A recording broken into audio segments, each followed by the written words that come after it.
Hello, my name is Dr. Armen Asatryan, and I'm the Chief Medical Officer of Myrtelle, a biotech company developing gene therapies for Canavan and other neurodegenerative diseases. I'd like to thank the organizers of the conference for this opportunity to present on our gene therapy program for Canavan disease. As some of you might know, Canavan disease is a rare, progressive, and terminal pediatric leukodystrophy for which currently there is no cure. The disease is named after Dr. Myrtelle May Moore Canavan, who was one of the first female neuropathologists in the United States and described the disease in the beginning of the 20th century. The Canavan disease is due to defect in ASPA gene, which leads to the deficiency in aspartate enzyme, which metabolizes an important neurochemical, N-acetyl aspartate, into acetate and aspartate. Now, these downstream molecules are important in the brain bioenergetics and metabolism. Specifically, acetate is a key molecule that plays a role in ATP production and supports the brain function through the energy. And the aspartate is an important neurotransmitter and takes part in myelin synthesis. Presentation of the disease is that of macrocephaly, poor head control, limb spasticity, visual disturbances, and failure to meet normal developmental milestones. The clinical course of the disease is relentlessly progressive, and even with the best supportive care, children exhibit severe neurological deficits and progress towards the state of rigidity, immobility, blindness, and mental retardation, and that usually ensues within the first decade of life. The inability to gain any developmental milestones is a prominent feature of the disease during the first years of life. Our Myrtelle approach for Canavan disease is our lead candidate gene therapy, MYR-101. This is a technology that specifically targets oligodendrocytes. This next generation gene therapy named RAV-oligo1-ASPA is based on the unique ability to target the oligodendrocytes, the key cells involved in a Canavan disease, essentially address the disease at its core. And by providing a working ASPA gene, the therapy aims to re-enable the metabolism of NAA and hence promote the myelin production, proper nerve function, and hence essentially restore the oligodendrocyte function. As you can see on the bottom of this slide, the image that has oligodendrocytes with the blue color. The oligodendrocytes are the cells that sort of in a spiral fashion, they surround the axons, the projections of the neurons that propagate signals throughout the nerve system. So by re-enabling the myelination, hence we restore normal function, normal propagation of these signals throughout the CNS. It's important to note that we achieved to date key regulatory designations with the US as well as European regulatory agency, namely with the FDA, we have a fast track designation, orphan drug designation, and rare pediatric disease designation, which gives us an opportunity to receive a priority voucher upon approval, upon the success of the filing. And with Europe, with EMA, we have an advanced therapy medicinal product designation, as well as we have an orphan drug designation pending. This entire technology is protected by a growing portfolio of patents that cover vectors as well as indications. Now, MYR-101 for Canavan disease, as I mentioned, the lead gene therapy candidate. So the aim of this therapy is to provide a working copy of the gene ASPA, hence restore the function of the ASPA enzyme and enable metabolism of NAA and deliver these important key downstream molecules, acetate and aspartate, for normal brain functioning. The advantages of this approach is that we're dealing with a single gene disorder, so this is amenable to gene therapy. We are also targeting limited number of cells, oligodendrocytes. That's a fairly stable cell population.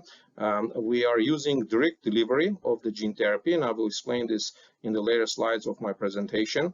This approach also translates into a low doses and low cost, which is obviously important for a biotech startup, and in turn it also enables efficient and scalable manufacturing. On the bottom of this slide, you see the depiction of the gene construct. So we have at the core codon-optimized human ASPA gene. We have a hybrid chicken beta promoter, CMV enhancer, and then we have the flanking sequences.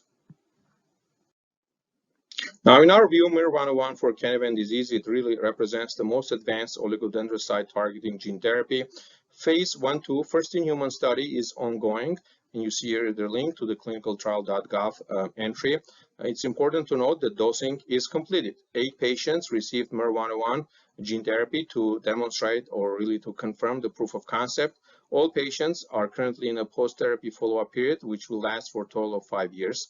The therapy involves single administration of RAV oligo-1 ASPA using a low dose, 3.7 E13 total viral genome. So it's important to note this is not weight-based dosing. This is a total dose that is administered to the patient. It involves intracerebral ventricular delivery directly into the CSF using an established neurosurgical procedure, essentially bifrontal trepanation using 1 catheter per lateral ventricle of the brain.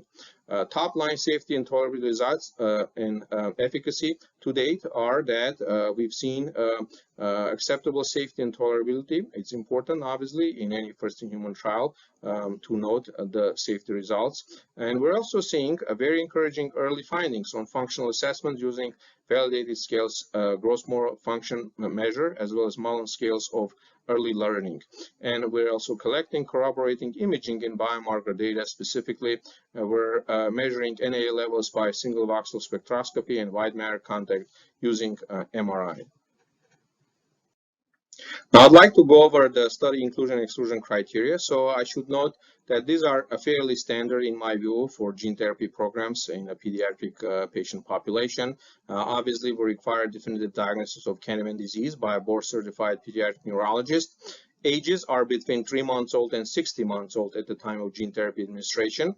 And we have 3 age cohorts. The youngest cohort is 3 to 15 months old, the mid cohort 15 to 36 months old, and the oldest cohort 36 to 60 months old. It's important to note that initial dosing started with the oldest cohort, as it is usually the case when you deal with the pediatric vulnerable populations, and then we progressively go down on the age. MRI and CT scan are done within 3 months from screening for neurosurgical planning. And exclusionary criteria are significant medical conditions that would make a patient not a suitable candidate for the clinical trial participation. History of severe allergies or anaphylaxis, prior gene therapy or investigational therapy within past 6 months. It's important to note that we do not have exclusionary criteria for pre-existing anti-AAV antibodies, which is usually the case, especially for the IV administration of gene therapy. This has to do primarily with, again, our intracerebral ventricular method of delivery, as well as the unique feature, the recombinant feature of the vector. Prior intracranial surgery is also exclusionary, as well as contraindications to immunosuppression and MRI. We are using a short course of steroid as a kind of precautionary therapy. A life expectancy under 12 months old, and then GMFM 88, a raw score of 35%. So as you can see, we're enrolling fairly severely affected Canavan patients. I'd like to present on the patient status as well as our safety and efficacy endpoints. As I mentioned, dosing is currently completed in the phase 1/2 trial with the 8 patients receiving MYR-101 gene therapy. Data monitoring committee review occurred in August of last year with the goal of looking at the data from the initial few patients and make recommendations on the further conduct of the trial. So this occurred, and the unanimous recommendation of the DMC was to proceed essentially full speed ahead with the trial, and this includes opening of all the age cohort going down to the youngest age, 3 to 15 months old, and this is exactly what happened since the August of last year. As usually for the safety assessments in this type of first-in-human setting, we're looking at adverse events, physical exam, laboratory tests, CSF analysis, and EEG. And for efficacy endpoints, we're using GMFM, gross motor function measure, 88, Mullen scale of early learning, Canavan neurological exam, which is essentially a specialized assessment of the Canavan disease signs and symptoms, looking at the progression or the improvements with the gene therapy. And we're also assessing myelin content with the MRI and NAA levels with the single voxel spectroscopy. And the primary analysis for both safety and efficacy would occur at 1 year post-dose. Now on this slide, I'm showing patient characteristics at the screening and baseline. Important to note, all data are preliminary. So these are the 8 patients that we dosed in the first-in-human trial. You see the age ranges here. Essentially, the youngest patient at 11 months old with the oldest at 59 months old. We have a nice breakdown from the sex standpoint, good representation of males and females. So for the race and ethnicity, all patients are white. 2 patients are, however, of Hispanic ethnicity, as you see here. The country of residence is noted here, and then you see the mutations. So 2 patients were homozygous and the rest were heterozygous. And on the next 3 columns, you see the total GMFM score at screening, as well as a Mullen fine motor score at screening as well. And then the follow-up time respective for each patient, where they are in their post-treatment follow-up as of August of this year.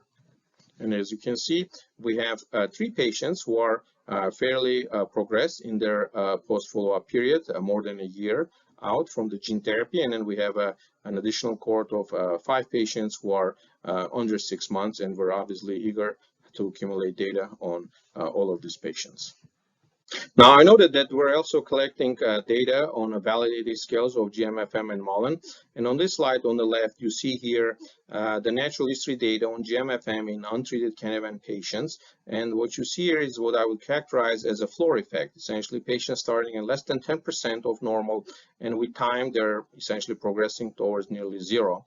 While these 2 inserts here show GMFM and Mullen respectively at only 6 months time point post-gene therapy, but even at that early stage, we see very encouraging improvements, positive trends in both GMFM and Mullen, and we're obviously, again, very much looking forward to accumulating further data in all the treated patients.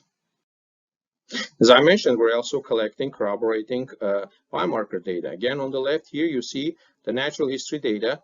The brain mass essentially progressively deteriorating and diminishing in untreated patients, whereas in the patients who receive gene therapy, this is the white matter and the myelin content, you see nice improvements in both of these parameters from the baseline going to the 6 months post-gene therapy. And on the bottom here, this is essentially a visual representation, the MRI slices. In the normal child, the myelination path is that of from the bottom up, from the back of the brain towards the front, and from the inside towards the outside. And you see here essentially sort of mimicking that same myelination pattern, which again is quite encouraging to see these changes in kinase.